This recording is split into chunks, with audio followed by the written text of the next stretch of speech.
એ ગામડામાં તેથી સમજણ હતી મૂલ કરતા ના તો એ સાધુ આવે તો તે 2 રૂપિયા મને સાંભળે અમારા ઘેર મારા મા બાપ અમારા ઘેર સંતોના ઉતારા હતા બે મારી માન મારા બાપ ભગત હતા પૂરેપૂરા ને અમારો પરબનો પંજો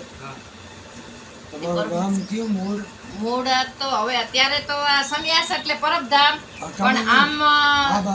મા બાપનું ગામ દેગામ સુંડાવદરા અને સસુરાલ કેસવાલા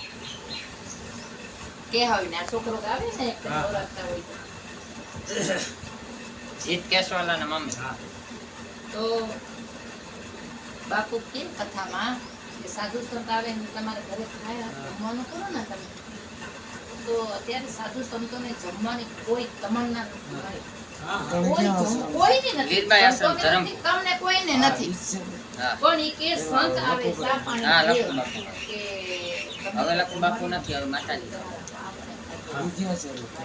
લખુ બાપુ એના મમ્મી બીમાર છે તો એની સેવા નકદામાં હમાઈને કાયમ ખાધા રાખીએ જો આ બધાયનો તો આ ઓજરીમાં વરે હમાઈ માડી જો હમાઈ આને ઘેર ખાધું હોય ને તો આના ઘરની 2 માળા સંતોની કરવી જોઈએ કે આજ મારા સેવકને ઘરે રોટલો ખાધો પ્રભુ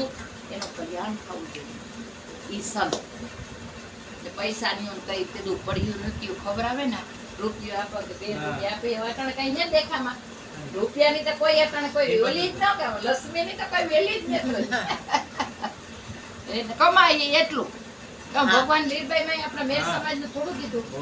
બાકી બહાર ન દીધું ઠેકાણે વાપરે તો મારી ઠેકાણે વાપરે તો થાય સંતોએ પોપટ 3 શબ્દ ક્યાં હે કે તમે ઈશ્વરી કીધું હોય ને તો ખમીન ખાવું જેટલું ધન છે તમારે રૂપિયો